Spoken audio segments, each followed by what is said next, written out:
Alright, so we talked a little bit about how a sample should be collected, and so when we're talking about that, we want to talk a lot about bias. That's one of the things that we are going to try to avoid when we take a sample. So first, what makes a sample biased? So a sample is considered biased if the sampling method tends to intentionally over or underemphasize a given characteristic of the population, but more importantly, that is important to the conclusion. And it's this important part that we need to focus on when we're going to be talking about bias, that it's affecting the decision that we're going to make when we're collecting data. So we're going to talk about the three different types of bias.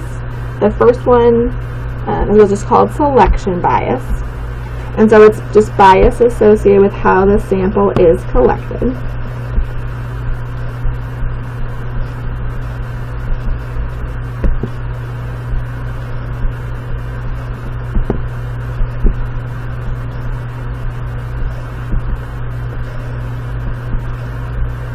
And as we're talking about this, we're going to be thinking back to our other video where we talked about that fundamental rule for using data for inference.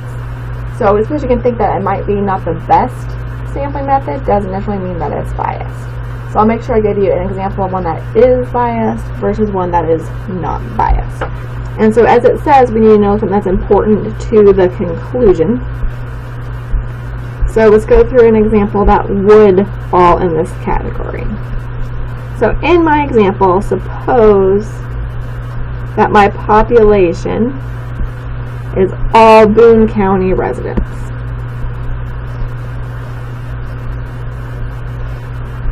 That's who I want to know about. All residents of a county. You don't have to know what Boone County is to understand that. Just all residents of a county.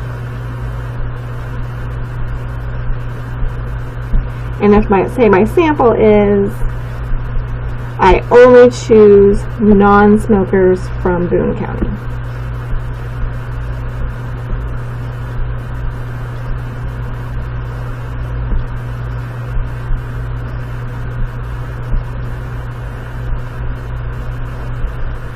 So even though when you first look at that, that might already be a concern, it really matters what we're measuring here. So like, what am I actually interested in? So what I need to know if this really is bias is what my variable is. So what information am I trying to collect? In a sense, what is my goal?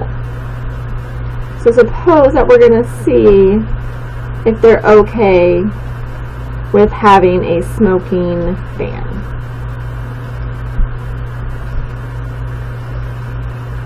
Now hopefully you can see why the sample we've selected is a biased sample. Because does being a non-smoker, which is how we collected our sample, have any effect on your feelings probably about a smoking ban? The answer is probably yes, right? So non-smokers are probably going to be more likely to support a smoking ban because they're not smoking anyway. So this is going to be an example of a biased sample. To understand why this is important, suppose what I was measuring was eye color. Right, from what I know, non-smokers are not any more or less likely to have a certain eye color. So even though I chose my sample in this way, that's why it has to be important to the conclusion. So the fact that you're a non-smoker will affect your opinion on this. Therefore, non-smokers can't represent all of Boone County. I hope that example helped with selection bias. Another type of bias that we're going to worry about is response bias. And one thing I want to make sure I emphasize as we're going through all of these biases is I want to make sure I focus on, we're talking about the researchers, okay? That the researchers are the ones that are being biased in some way. I'm going to talk a little bit more about that as we're talking about response bias. So response bias is bias associated with the questions or the responses.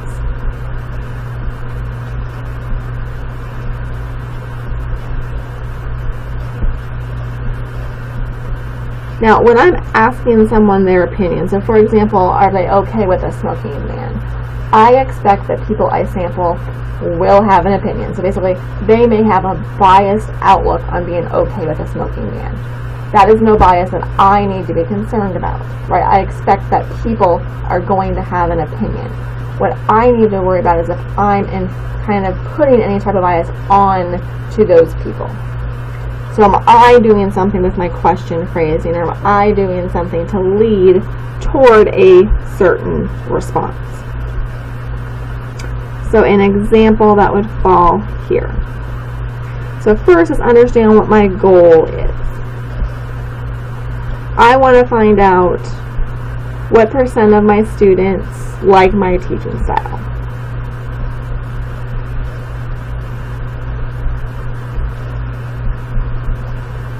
I'll just call me Dr. W here.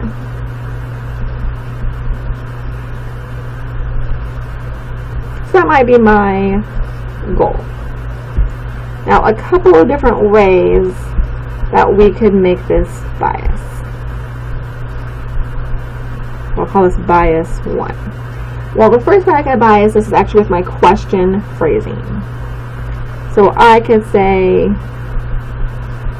don't you just love Dr. Roten?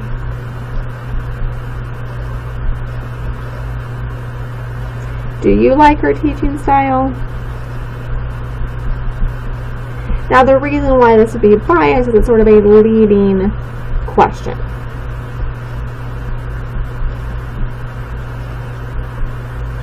So that's one way that I can make it biased. I'm leading them toward a certain answer. That's a little bit mixed of a bias with the question leading to a certain type of response. So basically, I'm sort of phrasing things in a way to not necessarily get their honest response, but to get a certain response. Another way we could do it is just depending upon who asked. So even if I make a non-leading question to say, well, we're trying to assess how students feel about Dr. Roten's teaching style. What do you think of her teaching style? That might seem like a perfectly fine question, but what if I'm the one asking people those questions? Right, the question itself might be perfectly fine, but if I'm the one asking that question of people, they're going to be more likely to want to give me a positive response since they're personally asking me as the one asking them. So we want to kind of make sure we're not leading toward any type of response. We want to make sure we're getting honest answers. Alright, non-response bias is just what it sounds like. It's bias associated with full or partial non-response.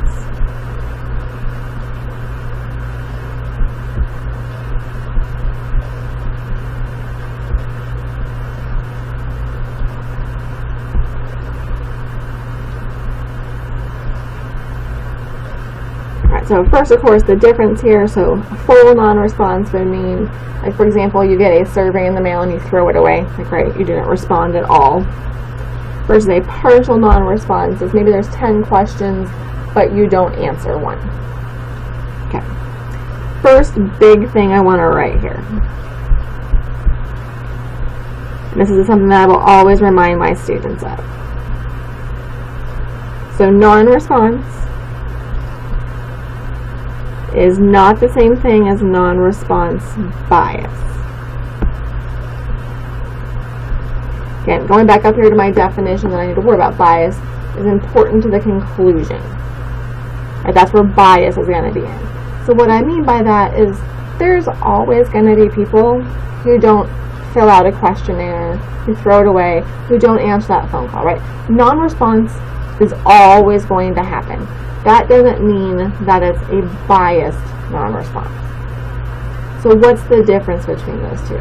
The bias part is the idea of thinking it's going to affect my conclusion. So hopefully a good example of this for you. So again, first let's start with what my goal is. So my goal is to figure out what % of NKU students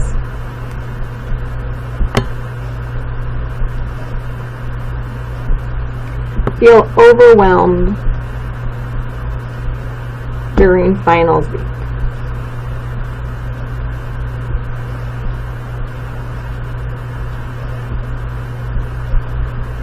There's my goal.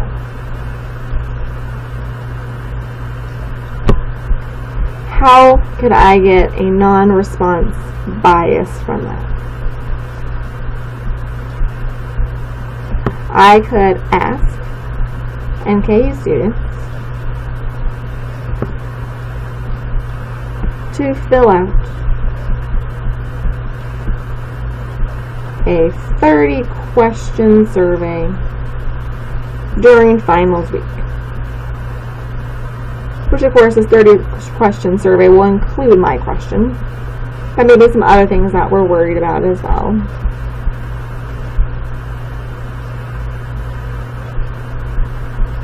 Now, why would this lead to a non-response bias?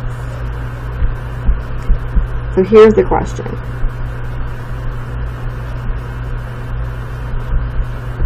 Who do you think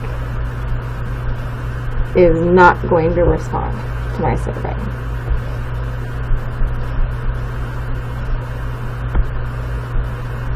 Those who are too busy, which are probably people who are more overwhelmed, right? I mean, if you're feeling overwhelmed during finals week and I ask you to do a survey during finals week, are you going to fill it out? Probably not. So when I get my answer, I might find, oh look, it doesn't look like hardly anyone feels overwhelmed during finals week. But there's a non-response bias going on. There's those of people that were not responding are much more likely to be people that are overwhelmed. So that affects my conclusion with things. So that's the biggest thing to remember when I'm talking about bias, is it affects the conclusion. The other important thing to remember is that we're always talking about how the researchers are being biased. How are the researchers selecting a sample in an intentional way?